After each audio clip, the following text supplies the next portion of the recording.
우리 사랑하는 구독자님들 중에 만원짜리 국밥 한 그릇을 드신 후 결제할 때 점원으로부터 상품 가격은 9,091원이고요. 부가세 909원을 합하여 만원을 결제하시면 됩니다. 라는 설명을 들어보신 적이 있나요? 아마도 상당수는 그게 무슨 소리냐고 되묻거나 저같이 얍삽한 녀석은 현금으로 낼 테니 세금만큼은 깎아달라는 등 다양한 반응을 보일 것입니다. 이처럼 우리나라에서 부가세를 인지한다는 것은 쉽지 않은 일인데요. 중고등 시절 어렴풋이 간접세는 조세 저항이 낮은 편이고 우리나라는 간접세 비중이 높은 나라다 라는 말을 많이 들어왔지만 장사를 하기 전, 그러니까 직장을 다니던 시절에는 소비자 가격 옆에 VAT 포함이라고 쓰여있는 것을 보고는 그냥 그런가 보다 할 뿐이지 그게 어떻게 돌아가는지는 관심을 가져본 적도 없습니다. 그에 비해 다른 나라, 특히 미국에 가봤을 때는 델리샵에서 샌드위치와 커피 세트만 구매해봐도 부가세에 대해 쉽게 알 수가 있는데요. 메뉴판에 있는 상품 가격은 세금이 불포함된 금액이며 실제 결제할 때는 부가세와 유사한 판매세를 별도로 내야 하기 때문입니다. 암튼 부가세는 직장 생활을 마치고 장사를 하면서부터 알게 된 개념인데요. 부가세에 대해 좀 더 알고 싶으시다면 저의 예전 영상을 참고하시면 조금은 도움이 되실 겁니다. 간략하게 부가세는 판매자가 물건을 판매하면서 부가세를 같이 청구한 후 이를 보관하고 있다가 때가 되면 국가에 납부해야 하는 것인데요. 그때가 바로 요즘과 같은 1월과 7월입니다. 원칙적으로는 간단하고 당연한 과정이지만 저는 부가세 신고 기간만 되면 정말 괴로웠었습니다. 왜냐하면 상품가를 책정할 때 부가세를 대략적으로 책정하거나 또는 국가 대신 부가세를 모아둔 것이지만 한번 내 주머니로 들어온 돈이 다시 나간다고 생각하면 정말 아까웠기 때문입니다. 우리나라에 부가세를 철저히 계산해서 별도로 고의 보관하는 변태 같은 판매자가 과연 몇이나 존재할까 라는 생각까지 했었습니다.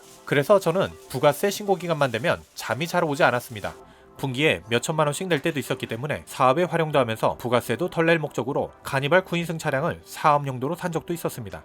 그러나 해외 판매를 한 이후부터는 저는 부가세 신고 기간을 손꼽아 기다립니다. 뭐 이런 삼바 축제가 따로 없습니다. 한번 웃고 시작할까요? 그래서 부가세 신고 기간도 돌아왔고 사랑하는 우리 구독자님들 중에 부가세 신고를 셀프로 해보신 경험이 없는 분들을 위해 부가세 신고 관련하여 이제는 15개월차 글로벌셀러의 사로는과 같은 얕은 지식과 경험을 바탕으로 부가세 신고에 대해 공유해보도록 하겠습니다. 틀린 부분이 있을 수도 있으니 단순 참고용으로만 고려하시길 부탁드리겠습니다.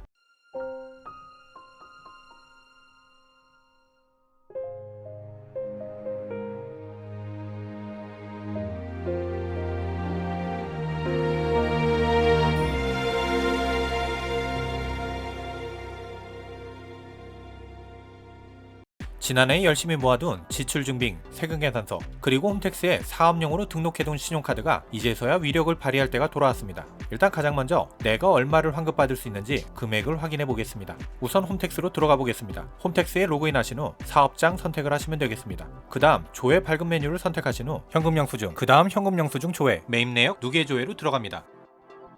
조회 연도를 선택하시고 조회를 누르면 결과가 나오는데요. 이 중 부가세 항목이 제가 환급받을 금액입니다. 그러나 저는 여기서 만족하지 않습니다. 왜냐면 여기서 더 신경을 쓴다면 부가세 환급액이 더욱 늘어나기 때문입니다. 특히 저와 같이 카테고리를 신경 쓰지 않고 닥치고 판매하는 셀러는 환급액이 더욱 커질 수가 있습니다. 그럼 이것도 알아봐야 하겠는데요. 조회 발급, 현금영수증, 현금영수증 수정, 세액공제 확인 변경 메뉴로 들어가 보겠습니다. 그러면 현금영수증, 매입세액, 공제 확인 변경 메뉴로 들어올 수 있는데요. 조회 기간을 설정하고 공제 여부를 불공제 대상으로 선택한 후 조회하기를 누르면 다음과 같이 리스트가 뜨는 것을 확인할 수 있습니다. 이 중 당연 불공제와 선택 불공제라는 항목을 눈여겨보셔야 합니다. 저는 우리나라 세무용어를 보고 있으면 졸라 뒷박칩니다.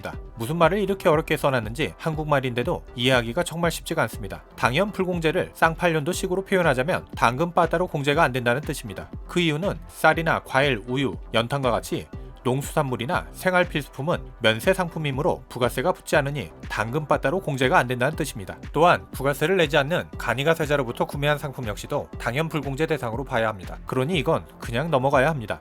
주목하실 부분은 선택 불공제 항목입니다. 국세청은 사업과 무관하거나 개인적인 지출일 가능성이 높은 업종에서 구매한 항목을 선택 불공제라는 항목으로 일단 분류해두고 사업용 지출이 맞다면 공제 항목으로 변경하도록 하고 있습니다.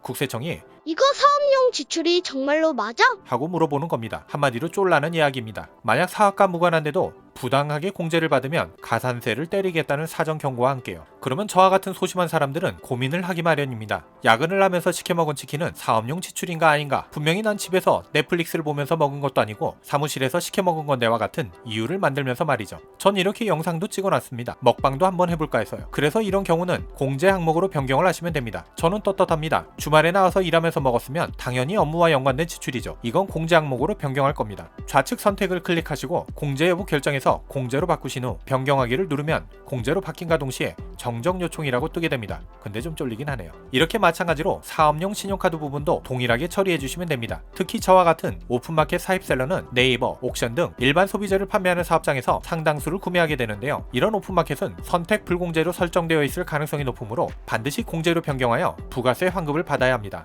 아, 마라탕집. 이것도 저녁밥으로 먹은 건데 이건 안 되나? 근데 너무 많은 욕심 소탐대실입니다. 적당한 선에서 물러나야 합니다. 자, 일단 이렇게 하면 환급받을 부가세가 어느 정도 될지 확인이 가능합니다. 환급액을 확인하니 부근하네요. 자, 그럼 이제 다른 것도 준비해야겠지요? 아, 배고프네. 벌써 퇴근 시간이 되었습니다. 오늘은 마라탕 대신 허거가 땡기네요. 아, 사업자 카드로 긁으면 이거는 석식이 되므로 저는 또 야근하러 올 겁니다. 끝.